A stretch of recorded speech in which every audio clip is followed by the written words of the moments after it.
السلام علیکم ورحمۃ اللہ وبرکاتہ۔ ناظرین، استقبال ہے فکر و خبر اسٹوڈیو میں۔ میں رضوان احمد ندوی ملکی اور عالمی اہم اور خاص خبروں کے ساتھ۔ تو ناظرین، بڑھتے ہیں خبروں کی تفصیلات کی طرف۔ کرناٹک میں اسمبلی انتخابات کے حوالے سے تمام سیاسی جماعتوں کی تشہیر عروج پر ہے اور بیانات میں الزام برائے الزام کا سلسلہ بھی جاری ہے۔ دریں اثنا کانگریس پارٹی نے بی جے پی پر الزام عائد کیا ہے کہ ایک ریلی کے دوران اشتعال انگیز تقاریر کی گئی ہیں اور نفرت پھیلائی گئی ہے۔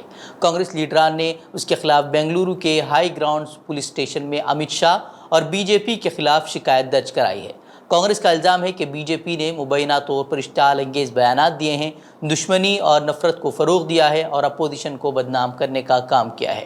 جن لیڈروں نے شکایت درج کروائی ہے ان میں رندیپ سنگھ سرجیوالا، ڈاکٹر پرمیشور اور ڈی کے شیو کمار شامل ہیں۔ اس سے قبل کانگریس لیڈر رندیپ سنگھ سرجیوالا نے بھی اس بارے میں ٹویٹ کیا تھا۔ اس میں انہوں نے کہا تھا کہ بی جے پی اور امت شاہ روزانہ کرناٹک کی توہین کر رہے ہیں۔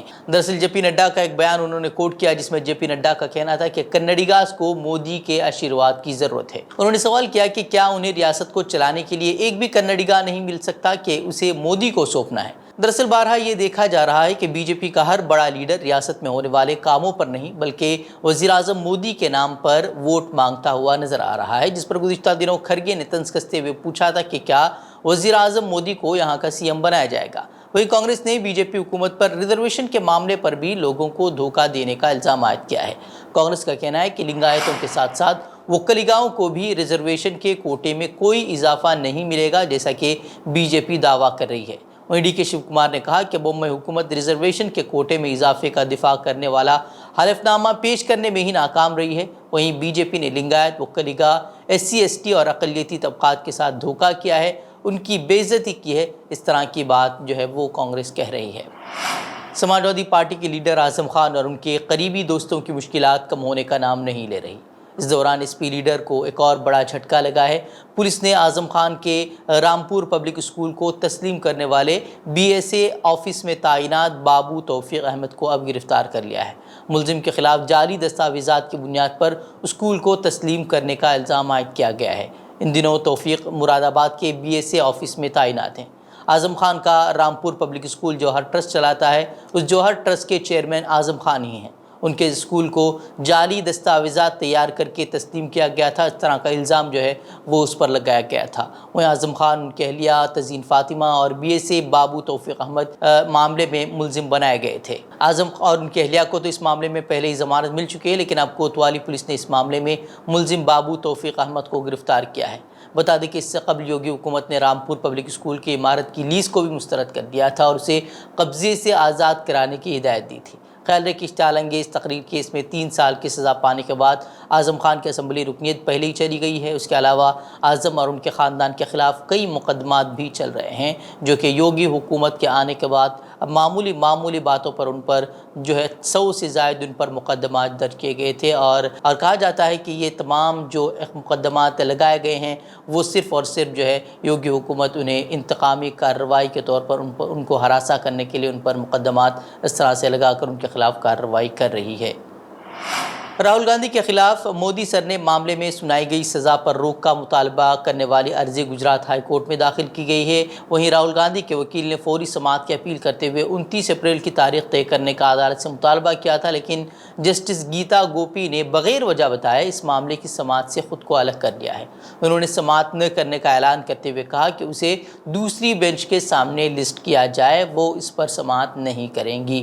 راہل گاندھی کی عرضی میں کہا گیا ہے کہ سورت کورٹ کے نامناسب فیصلے کے سبب انہیں بہت نقصان ہوا ہے، جس میں ان کی لوک سبھا رکنیت جانا بھی شامل ہے، اسی لیے اس فیصلے پر روک لگائی جائے، اس طرح کی بات جو ہے وہ عرضی میں کہی گئی ہے۔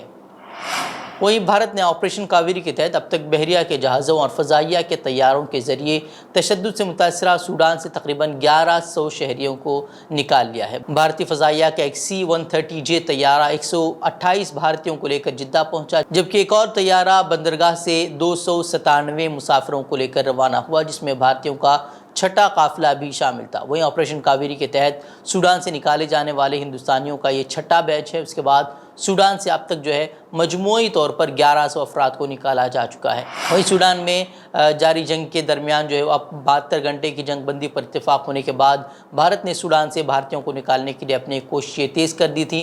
وہیں آپریشن کاویری کے تحت بھارت پناہ گزینوں کو سعودی عرب کے شہر جدہ لے جا رہا ہے، جہاں سے انہیں واپس ملک لایا جا رہا ہے۔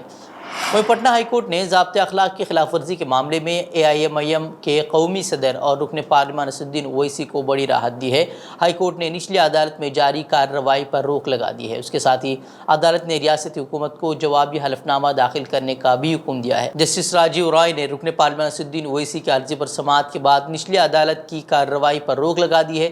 دراصل اسد الدین اویسی پر الزام تھا کہ بغیر پیشگی اجازت کے اسد الدین اویسی لاؤڈ اسپیکر سے پارٹی امیدوار کے حق میں تقریر کر رہے تھے، جس کے خلاف ان پر مقدمہ درج کیا گیا تھا۔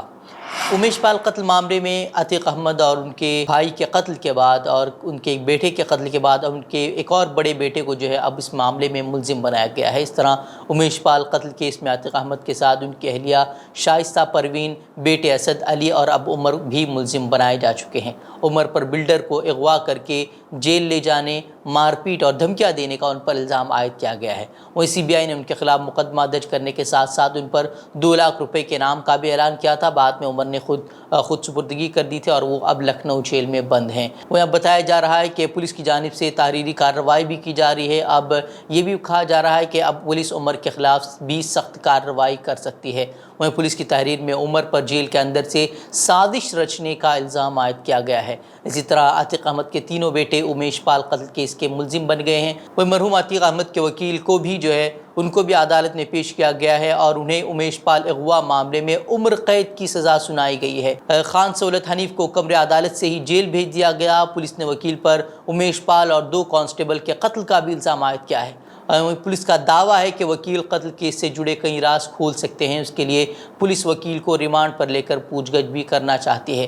وہیں ریمانڈ کی درخواست کی سماعت ضلع عدالت کے CJM کورٹ میں ہوگی۔ وہیں جو ایڈوکیٹ ہیں سہولت حنیف، وہ عتیق کے وکیل ہونے کے علاوہ انہیں ان کا قریبی بھی مانا جاتا ہے۔ امیش پال اور 2 کانسٹیبل کو مارنے کی سازش میں خان سہولت حنیف کی ملی بھگت کا مقدمہ بھی اس کے خلاف پریاگ راج کے دھومن گنج پولیس اسٹیشن میں درج کیا گیا تھا۔ بتا دیں کہ عتیق احمد اور ان کے بھائی کو قتل کر دیا گیا، کئی شوٹروں کو مار دیا گیا، عتیق احمد کے بیٹے کو بھی قتل کر دیا گیا۔ صرف ان پر یہ الزام تھا کہ انہوں نے وہ قتل کی سازش رچی تھی اور اب اس پورے معاملے میں پورے خاندان کو، پورے کنبے کو وہ ختم کر دیا گیا۔ عتیق احمد کی اہلیہ شائستہ پروین بھی اب تک لاپتہ ہیں، ان کے بارے میں بھی اب تک کوئی اطلاعات موصول نہیں ہوئی ہیں۔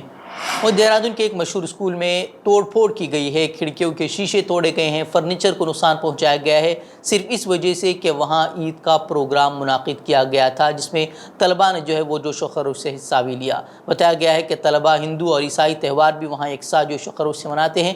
وہ اس واقعے کے بعد گزشتہ دنوں اسکول کے باہر پولیس کی بھاری فورسز بھی تعینات کر دی گئی ہے، جب وہاں پر ہنگامہ ہندوتوا تنظیموں کی طرف سے کھڑا کیا گیا۔ وہیں اسکول کو بھی بند کر دیا گیا، یہاں تک کہ جب مظاہرین نعرے لگاتے رہے اور اسکول کی دیواروں کو خراب کرتے ہوئے وہ نظر آئے۔ یہ سب کچھ اس وقت شروع ہوا جب کچھ والدین اور مقامی سماجی تنظیمیں کیا کہیں بلکہ وہاں کی بجرنگ دل اور ہندوتوادی تنظیموں نے دہرادون کی ضلع انتظامیہ کو شکایت کی کہ ان کے بچوں کو اسکول میں عید کی تقریب میں حصہ لینے پر مجبور کیا جا رہا ہے۔ انہوں نے یہ بھی شکایت کی کہ بچوں کو نہ صرف عید منانے کو کہا گیا بلکہ انہیں اردو سکھانے کی بھی کوشش کی گئی، یعنی کہ اب اردو سکھانا اب ہندوستان میں وہ جرم بن گیا ہے۔ احتجاجی گروپ نے اسکول کے سامنے اور محکمہ تعلیم کے دفتر کے سامنے بھی احتجاج کیا اور انہوں نے کہا کہ وہ چاہتے ہیں کہ اسکول کے حکام کے خلاف کارروائی کی جائے۔ دراصل یہ اسکول دہرادون کے وسنت وہار میں واقع ہے۔ CBSE سے الحاق رکھنے والے اسکول کے ایک عہدیدار نے بتایا کہ وہ مذہبی یا کسی اور طرح کے تمام بڑے مواقع پر خصوصی پروگرامز کا ہمیشہ اہتمام کرتے ہیں۔ وہی اسکول انتظامیہ نے یہ بھی واضح کیا ہے کہ توڑ پھوڑ کرنے والے والدین نہیں تھے بلکہ یہ ہندوتوادی تنظیمیں تھیں جنہوں نے اس طرح کا ہنگامہ وہاں کھڑا کیا تھا اور وہاں توڑ پھوڑ مچائی تھی۔ سوڈان میں فوج اور پیراملٹری فورسز میں لڑائی 11 صوبوں تک پھیل چکی ہے۔ آج جنگ بندی کا آخری روز ہے، تاہم آرمی نے جنگ بندی میں مزید 3 دن کی توسیع کا اندیا دیا ہے۔ وہیں اب تک اس خانہ جنگی میں 500 سے زائد افراد ہلاک ہو چکے ہیں جبکہ 4000 افراد زخمی ہوئے ہیں اور 4 کروڑ افراد متاثر ہو چکے ہیں جو کہ امداد کے منتظر ہیں۔ وہ آرمی چیف کا کہنا ہے کہ جنگ بندی میں مزید 3 دن کی توسیع ہونی چاہیے، تاہم پیراملٹری فورسز کی جانب سے اس سلسلے میں کوئی اعلان نہیں کیا گیا ہے۔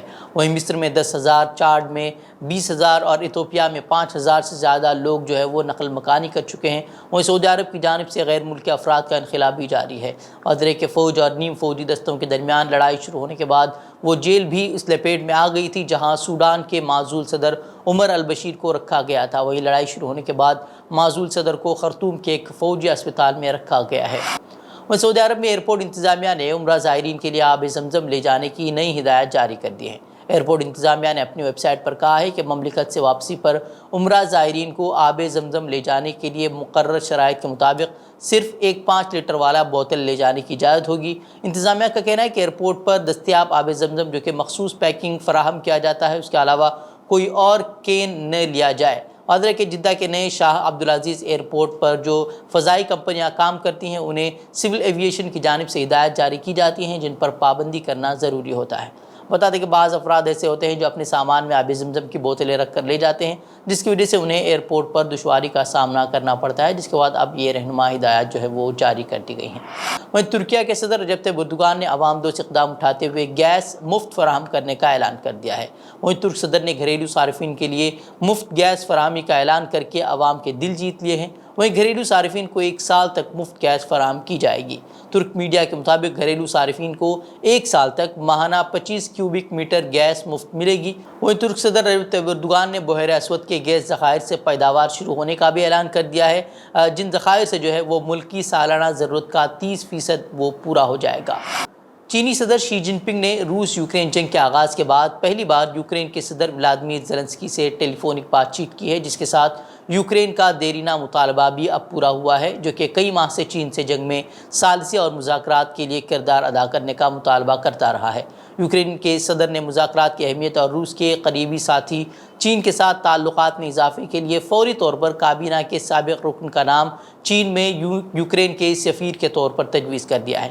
وہیں ٹیلی فونک گفتگو کو طویل اور معنی قرار دیتے ہوئے یوکرینی صدر ولادیمیر زیلنسکی نے سماجی رابطوں کی ویب سائٹ ٹویٹر پر جاری کردہ ایک بیان میں کہا ہے کہ مجھے یقین ہے کہ فون کال پر ہونے والی گفتگو کے ساتھ ساتھ چین میں یوکرین کے نئے سفیر کی تعیناتی ہمارے 2 طرفہ تعلقات کی بہتری کے لیے ترقی کو توانائی فراہم کرے گی۔ تو ناظرین خبریں مزید خبروں کے لیے آپ ہماری ویب سائٹ www.fikrkhabar.com کی طرف رخ کر سکتے ہیں۔ ویڈیوز کے لیے ہمارے یوٹیوب چینل کو سبسکرائب کریں۔ تو ناظرین اجازت دیں، السلام علیکم ورحمۃ اللہ وبرکاتہ۔